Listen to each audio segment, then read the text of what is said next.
नमस्कार मित्रों, मैं ममता वाजपेयी भोपाल से। मेरी हरी भरी छत पर आपका स्वागत है। लीजिए, मैं फिर हाजिर हूँ नए वीडियो और नई जानकारी के साथ। आप देख रहे हैं Indian terrace gardening art. Adenium की फलियाँ अब चटक कर खुलने लगी हैं।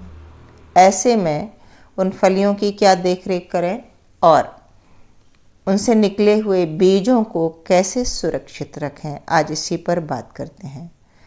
जब अडेनियम में फलियां लगी होती हैं तब मैं अपने अडेनियम में पानी बहुत बंद नहीं करती हूँ। यदि पानी टोटली बंद कर दो या बहुत कम कर दो तो उनके बीज बहुत हेल्दी बनकर नहीं आते। और आपको पता है कि मैंने सब पर रबड़ चढ़ा के रखी थी और थोड़े दिन में ये रबड़ चटक भी जाती है और ये खुल गई। तो एक सावधानी, पहली सावधानी, जैसे ये खुल गई और मैंने गमला फर्श पे रखा है तो कई बार हम पाइप से ऊपर से पानी देते हैं तो इस खुले हुए भाग में पानी नहीं जाना चाहिए। पानी जाएगा, बीज फूल जाएगा पानी में और वो जैसे हम बोने के लिए गलाते हैं वो वाली स्थिति हो जाएगी। बीज में फंगस लग जाएगी, खराब हो जाएगा। ये बीच बीच में जो रबर लगी हैं ये धूप में चटक जाती हैं तो इन पर दूसरी रबर लगा दें या फिर पॉली पहना दें।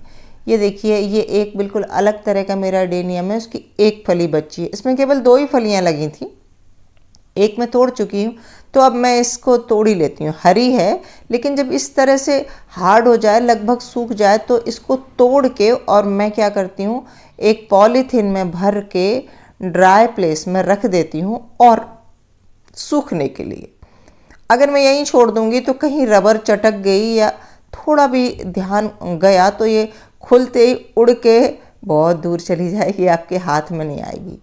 ये छोटा सा गमला है लेकिन देखिए इसमें भी 2 फलियां लगी हैं और ये भी खुल गई हैं। तो ये आज खुल गई हैं तो कल तो और चौड़ी हो जाएंगी और परसों तक ये इतनी स्पीडली खुलती हैं। और अगर इनमें ताकत भी होती है, जब ये खुलती हैं तो प्रेशर लगाती हैं और रबर अगर ख़राब हुई तो चटक के वैसे उड़ सकते हैं।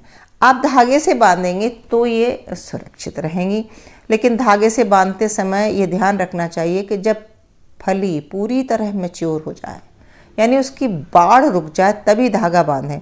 मैंने एक बार ये गलती की है कि मैंने थोड़ी सी कम उम्र फली में धागा बांध दिया तो जहाँ जगह से धागा बंधा था वो वहाँ से पिचक गई, दब गई और अंदर बीजों का अच्छा सा विकास नहीं हुआ और मुझे बहुत अच्छे बीज नहीं मिले। तो मैं जो कर के सीखी हूँ, जो गलतियाँ की हैं या जो कुछ अच्छा अनुभव है वो सब मैं आपसे शेयर करती हूँ।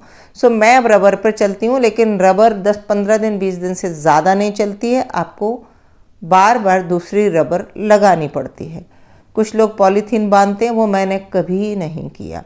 अब जब ये खुल गई है तो इस स्थिति में आप पॉलीथीन बांध सकते हो और जब तक ये पूरी खुल के न आ जाए तो आप बंधी रह सकती है पॉलीथीन। लेकिन मेरे गमलों में इतनी सारी फलियां लग रही हैं, मैं कहाँ कहाँ पॉलीथीन लटकाऊंगी। कुछ पौधे ये मेरे छोटी उम्र के हैं, इनमें भी एक बात और शेयर करूंगी। देखो, इनमें भी फलियां लग रही हैं। अभी जो बड़े पौधे आपने देखे उनकी नस्ल कुछ अलग है।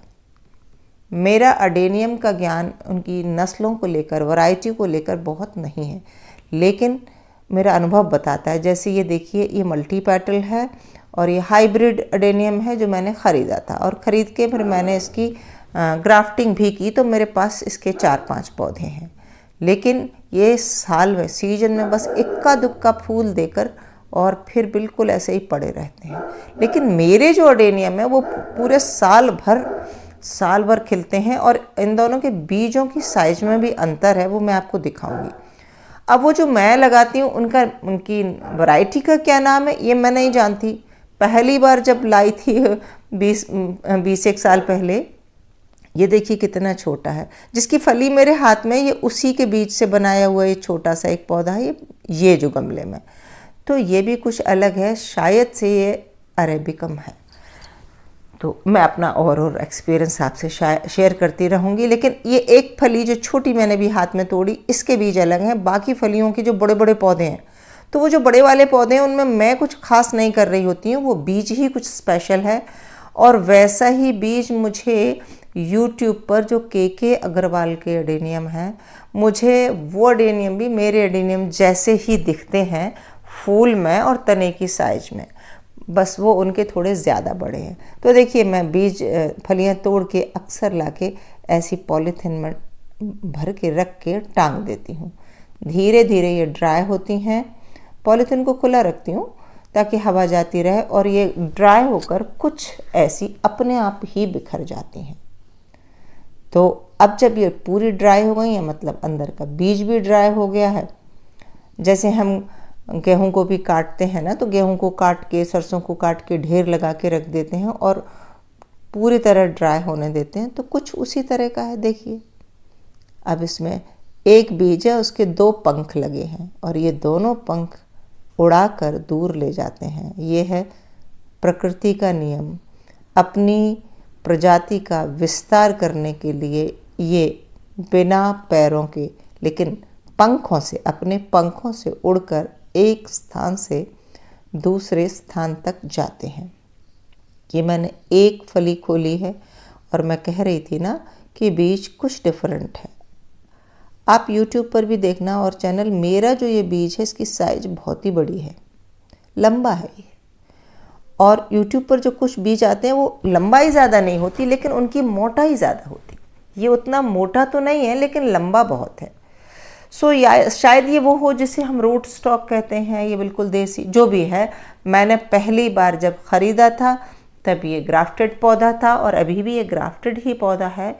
बाकी के इतने सारे मैंने इसके हर साल बीज बो बो कर बनाए हैं और बहुत बीज मैं बांट भी देती हूँ। सो देखो आप, एक फली में इतने सारे बीज निकले हैं और ये जो मेरे लोकल के भोपाल वाले हैं उन्हें मैं दे देती हूँ।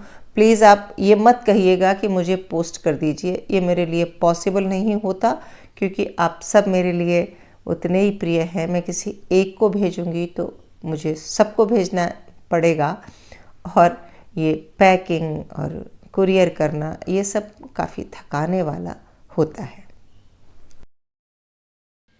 इन बीजों को मैं 1-2 दिन किसी कटोरी में रखकर हवा में, छाया में सुखा लेती हूँ। जब छूकर देखती हूँ समझ में आता है पूरी तरह इसका मॉइस्चर ख़त्म हो जाता है तो पॉली पैक करके किसी ठंडी जगह पर रख देती हूँ। बहुत पुराने बीज जर्मिनेट नहीं होते। जब आपकी फली ने बीज दिए हैं, आपको बांटना है तो तत्काल बांट दीजिए और आपको उगाना है तो आप तत्काल उगा दीजिए।